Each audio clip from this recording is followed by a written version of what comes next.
Right, but you should see now what it looks like when I have joined it from the learner side of things, right? So I've now joined it. I've joined my webinar class. It says, welcome to your new Google Classroom. Yeah, I've got the stream. Please refer to Poetry Term 2 under classwork. Go through the notes on both poems. Now, one of the key things you'll notice here is once I read the things in stream, I haven't added any links here necessarily.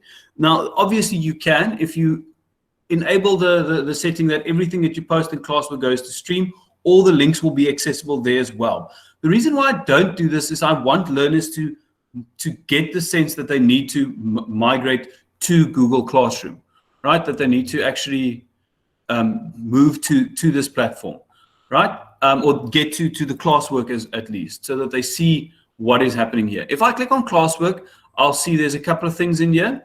There's a short essay writing that I need to complete. There's poetry that I need to complete. Which poems did you enjoy more?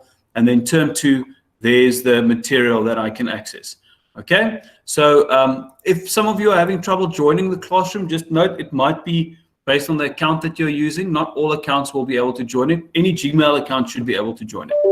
Right, so now I'm going to click on short essay writing, and I need to go and complete my short essay writing assignment. So if I click on view assignment, it'll take me to a screen that looks like this. Okay, I obviously can't see anything. Here's my little rubric that I can see what's been happening. I haven't done anything yet. So if I want to, I can just click on hand in, and the teacher will see I've already handed it in.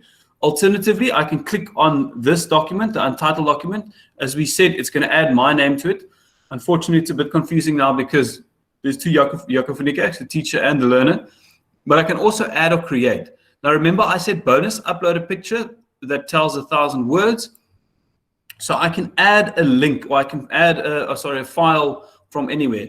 Obviously, a lot of our learners will access Google Classroom using their cell phones. So it's a very useful tool that they can, on a cell phone, when you say add or create, you can actually access your camera. So if learners, for example, are expected to do something by hand, maths equations as an example, they need to write a bunch of things by hand, they can simply go to their camera and say add or create, access their camera and take a photo, and it uploads whatever they've done in that sense, which is a very useful little addition to it, right? So I'm just going to click on this and when I open it up, you'll see looks exactly like the document I created. I'm going to save my introduction. I'm going to say, hey, my body. I'm going to say, this is great. And conclusion, I will say the end. Right. So that's all that I have. There's an extra little button. Those of you that have worked in Google Docs before might notice this is new. When I click on turn in, it doesn't save only this document. It actually turns in everything that I've done, right? So learners need to be aware of the fact when they turn in assignments, then this can mean that they haven't finished with the other things yet, right? So we're going to say hand in. Right, so we've completed that one. Now we want to go back to our webinar class. And look, there's on the side, there's an upcoming as well. So we can see upcoming, and it'll tell me all of the different things that I actually need to still complete. Right, I've handed in this one. Let's complete my, which of the poems did you enjoy more? You haven't answered this question. So we're going to go to the question, and then it says, please elaborate. And now I need to actually give my comment. Which of the poems did you enjoy more? Or sorry, type my answer over here. Right, I enjoyed the poem on, I enjoyed Shakespeare's poem more because it really spoke to me. Yeah, right. I'm going to say hand in. I've answered this. So you can use it in a number of different ways. So you can, for example, ask a short question. You can ask a more detailed question, etc., etc. Right. So let's continue. So I've done that one. I can't access this anymore because I've answered it. Let's go to the right. The last thing, it still needs to be completed. It says, obviously it says, just quick thing here, when it says upcoming, no work due in soon, because I actually haven't set a date for my quiz yet. It doesn't actually give me any date here. So I see we've got some people have joined our classroom. Welcome to the class. Right, and I can just, well, as a learner, I've added that. Now, the last thing I want to complete, I want to quickly go to my poetry test. Let's see what's happening over here. We need to complete this. So poetry test, let's click on it, and it'll take me to Google Quiz. Sorry, I know I'm going quite quickly here because I want to get through everything so we can get back to what the teacher sees.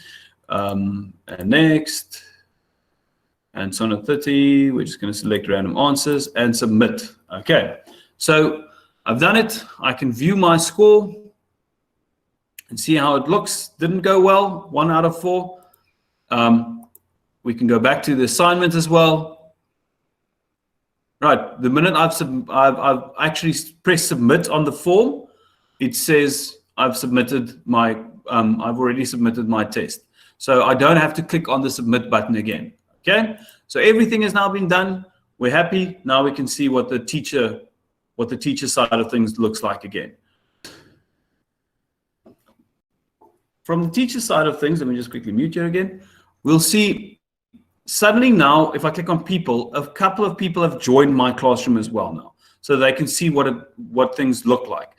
If I go to classwork, or if I go to grades, you'll see the 3 things that I have generated already appeared over here. Okay, you'll see these things are still blank because they have not been completed. They haven't done these things that they needed to do yet. This has been turned in. I can have a look at what is going on with a different assignment. So let's first click on the poetry test 1. Okay, so 2 people have turned it in. If we click on import grades,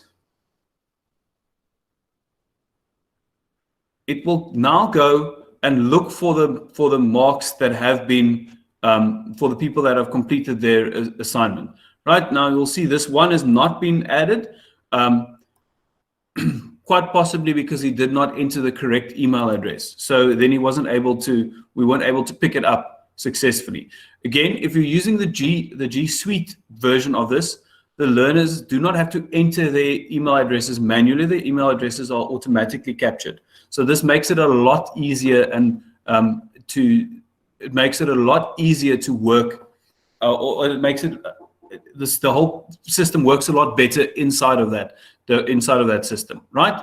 So no one else has completed anything yet. So I'm obviously not going to do anything here. Because these 2 people have completed it, I'm going to give Gilbert a 4 out of 4. What now happens is you need to return the document, or the marks.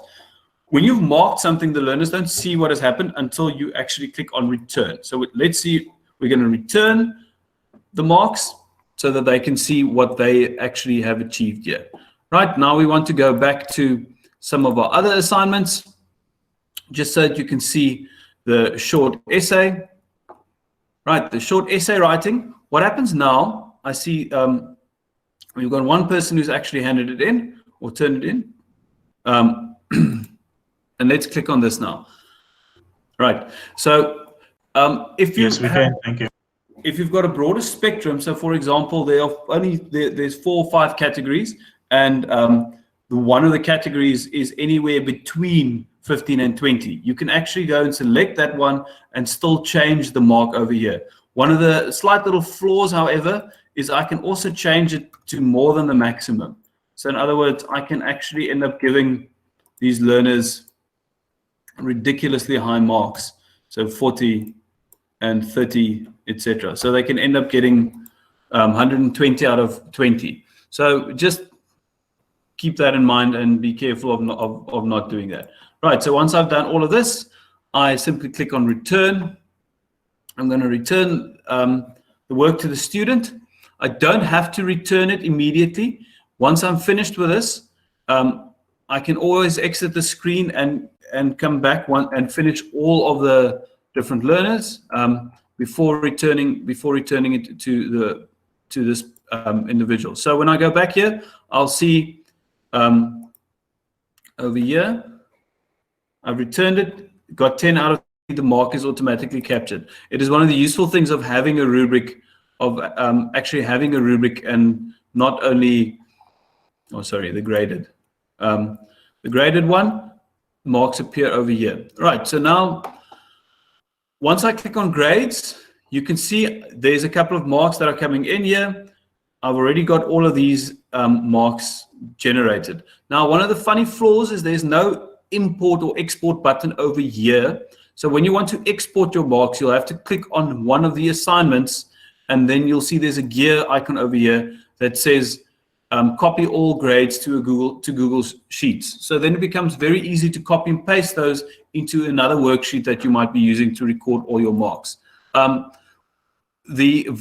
very seldom, you can obviously, if you plan very carefully, you can have your grades over here reflect your actual final assessment grades as well. However, my experience of this is you're not going to use this for your formal assessments always. Some of it, yes, but most of the time you will use it more for informal assessment activities. So you'll have a ton of columns, and not all of them needs to go on your final sheet. So it's useful to be able to export it and then copy it to a certain platform.